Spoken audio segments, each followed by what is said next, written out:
you so much. So this is a beautiful question. Beautiful question. I would like to explain one beautiful thing in the answer to this question. इनका सवाल ये है कि मैंने एक statement सुनी है, those who can will and those who can't teach. यानी जिनमें दम होता है कुछ कर लेते हैं, जो कुछ नहीं कर पाते वो टीचिंग करने लग जाते हैं। तो आपने तो कर भी लिया था, फिर आप क्यों टीचिंग कर रहे हैं? क्योंकि टीचर तो वो है जो कुछ कर नहीं पाता है ज़िंदगी में, जिस कहावत के हिसाब से। इसके एग्जाम्पल सीएम साहब हैं, वो टीचर से बन गए सीएम और हम टीचर बन गए बाद में, तो अजीब सा लगता है। तो आपकी कहावत से उनकी बात तो सही अप्लाई हो रही है, मुझ पर अप्लाई नहीं हो पा रही। मैं आपको समझाता हूँ। देखो, जब हम लैंग्वेज पढ़ते हैं तो लैंग्वेज में एक वर्ड का एक मतलब नहीं होता है, एक वर्ड के बहुत मतलब होते हैं। कभी कभी डिनोटेशन सेम होती है, कनोटेशन डिफरेंट होती है। इसका मतलब ये हुआ, फॉर एग्जाम्पल, जैसे आप पूजा पाठ करते हैं, प्रेयर करते हैं, तो मैं हिंदी का एग्जाम्पल दे रहा हूँ, I hope you will understand. पूजा पाठ में हम कभी कभी चावल का इस्तेमाल करते हैं, पर हम पूजा पाठ करते हुए चावल को चावल नहीं बोलते, अक्षत बोलते हैं। हम पानी को पानी नहीं बोलते, जल बोलते हैं पूजा पाठ करते हुए। आपने शायद ध्यान से देखा होगा कि जब पूजा पाठ हो रहे तो बोलते जल चढ़ा दो, अक्षत चढ़ा दो, न कि पानी चढ़ा दो। फिर कभी हवन करेंगे जिसमें धूप अगरबत्ती जलानी, आप बोलेंगे अग्नि जला दो, न कि आग लगा दो। तो अग्नि और आग एक ही बात है, पर पूजा पाठ करते हुए अग्नि जलाते हैं और बातों से क्या लगाते हैं? आग लगाते हैं।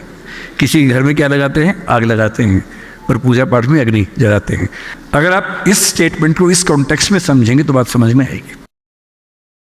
जब ये स्टेटमेंट कह रही है कि दोज हु कैन विल, इसका मतलब है कि जिनमें कुछ करने की हिम्मत होती है, दम होता है, वो कर लेते हैं। जो नहीं कर पाते दूसरों को टीच करते हैं। पर यहाँ टीचिंग का मतलब टीचिंग करियर से नहीं है, यहाँ टीचिंग का मतलब बिना बात का ज्ञान देने से है।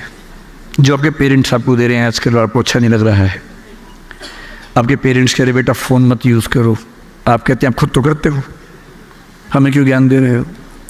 आपके पेरेंट्स टीचर नहीं है बाई प्रोफेशन, पर वो भी आपको टीच कर रहे हैं। गली मोहल्ले में हर व्यक्ति आपको टीच कर रहा है, जो जानता भी नहीं वो भी टीच कर रहा है। एक जोक मुझे याद आ गया कि एक 22-25 साल का बच्चा सिगरेट की शॉप पे जाके बोला एक सिगरेट देना भैया। साथ में एक 100 साल का आदमी खड़ा हुआ था। उसने कहा कि बेटा सिगरेट पीना अच्छी बात नहीं है, फेफड़े जल जाते हैं, और बेटा गलत बात है, सिगरेट मत पिया करो, ज़िंदगी खराब हो जाएगी, ऐसा मत किया करो। उससे कहा अंकल आपकी उम्र कितनी है? बोले 100 साल। बोला अंकल मेरे दादाजी की उम्र 125 साल है। तो 100 साल वाला अंकल बोला वो सिगरेट नहीं पीते होंगे ज़रूर? बोला नहीं पीते हैं, ज्ञान नहीं देते। ये वाली जो टीचिंग है ना, ये उसका जिक्र है। Those who can will, those who can't teach. This is not about teaching profession, this is about random teaching which we receive from all the people, so called well wishers, who keep on teaching us without we liking them to teach us।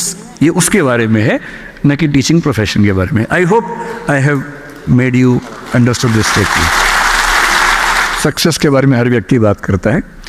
देखिए, पहली बात तो success के बारे में एक line में बोल दूंगा, सक्सेस का मतलब वो नहीं है जो दूसरों की निगाह में है। आप IAS बने, जज बने, बहुत पावरफुल आदमी हैं, दूसरे लोग सलाम ठोकते हैं, ये सक्सेस नहीं है। आप खुद अंदर से कितने खुश हैं, ये असली सक्सेस है। वरना बड़ी बड़ी नौकरी करने वाले रोज़ घुटते हैं अंदर ही अंदर, ऐसे भी लोग हैं। छोटी सी नौकरी करने वाले, खेती करने वाले एकदम मस्त रहते हैं, ऐसे भी लोग हैं।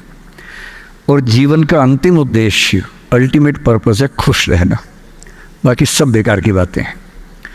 आप कुछ भी करेंगे, मैं आपसे पूछूं आप क्या करना चाहते हैं, आप बोलेंगे IAS बनना चाहते हो। मैंने क्यों बनना चाहते हो? IAS बन के नौकरी मिलेगी, पावर मिलेगी, सुरक्षा मिलेगी। तो पावर से क्या होगा, सुरक्षा से क्या होगा? सुकून रहेगा। सुकून से क्या होगा? मज़ा आएगा। अंत में मज़ा ही आना है। आप कुछ भी करेंगे, 4 सवाल पूछ लीजिए, 5वें सवाल के जवाब में आप बोलेंगे खुशी मिलेगी।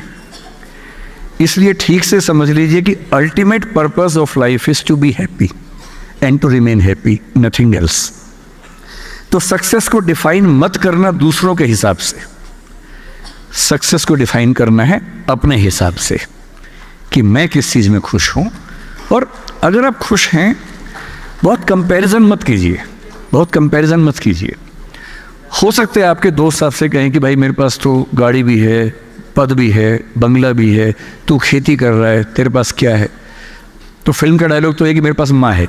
मान लो माँ उसी के पास हो तो क्या करेंगे? तो आपको बोल रहे हैं मेरे पास ना सुकून है।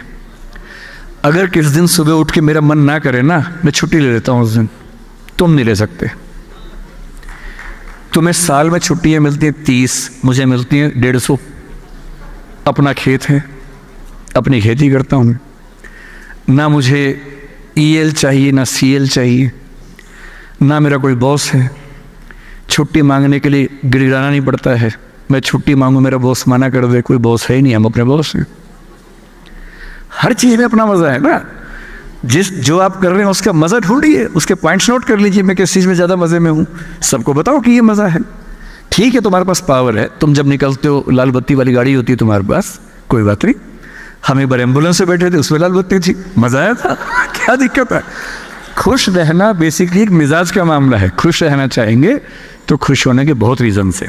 अगर कुछ बड़ा करना है तो ज़िंदगी में कुछ बहुत बड़े झटके चाहिए आपको।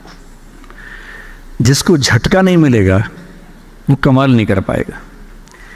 जब ज़िंदगी में बहुत बड़ा झटका लगे ना, मन ही मन में सोचना भगवान ने चांस दिया है, और ये चांस सबको नहीं मिलता है, मुझे मिला है। एक लास्ट एग्जांपल से की बात खत्म करता हूँ। राजस्थान में, मैं कल राजस्थान में था, मतलब परसों, कल मैं वहीं से आया हूँ। राजस्थान में एक एरिया है जहाँ रेगिस्तान है, डेजर्ट है, बरसात नहीं होती है, पानी नहीं आता है। एक एरिया है जहाँ बरसात होती है, ठीक से होती है। जहाँ बरसात होती है वहाँ के लोग खुश रहते हैं कि वे पानी है, खेती है, चीज़ें ठीक हैं, सुकून है ज़िंदगी में। और जिन कुछ ज़िलों में बरसात नहीं होती है वो हमेशा स्ट्रगल करते रहे कि पानी नहीं है हमारे पास। तो आज का इंटरेस्टिंग फिनोमेना पता क्या है? जिन इलाकों में बरसात नहीं होती है वहाँ के लोग खेती कर ही नहीं सकते थे। खेती कर ही नहीं सकते थे तो कुछ काम करना पड़ेगा। काम क्या करें? कोई नौकरी भी नहीं है, तो उद्यम करना पड़ता था। उद्यम भी वहाँ कैसे करें? सब गरीब हैं। उद्यम करने के लोग बाहर निकले, और बाहर निकलने के बाद वो पूरे भारत की सबसे बड़ी बिजनेस कम्युनिटी है जिसको मारवाड़ी कम्युनिटी कहते हैं। भारत के जितने बड़े बिजनेसमैन हैं, सारे टाइकून्स, 90% ऑफ टाइकून्स उन 3-4 ज़िलों से निकले हैं जहां बरसात नहीं होती थी। अगर वहां बरसात होती तो ना निकलते। इसलिए हमेशा ध्यान रखना है, अगर आप ऐसी जगह हैं जहां खाना भी अच्छा मिल रहा है, मौसम भी अच्छा है, बरसात भी बढ़िया है, हर चीज़ का सुकून है, तो आप बढ़िया ज़िंदगी जी तो लेंगे, कोई कमाल नहीं कर पाएंगे। कमाल वही करेगा जिसने क्राइसिस झेला होगा, उस क्राइसिस को टर्न किया होगा अपनी अचीवमेंट्स में। उसके बिना कुछ बड़ा कर ही नहीं सकते। एक वाक्य मैं कहता हूँ, महात्मा गांधी कोई तभी बन सकता है जब देश पराधीन हो। आज़ाद देश में महात्मा गांधी बन ही नहीं सकता कोई।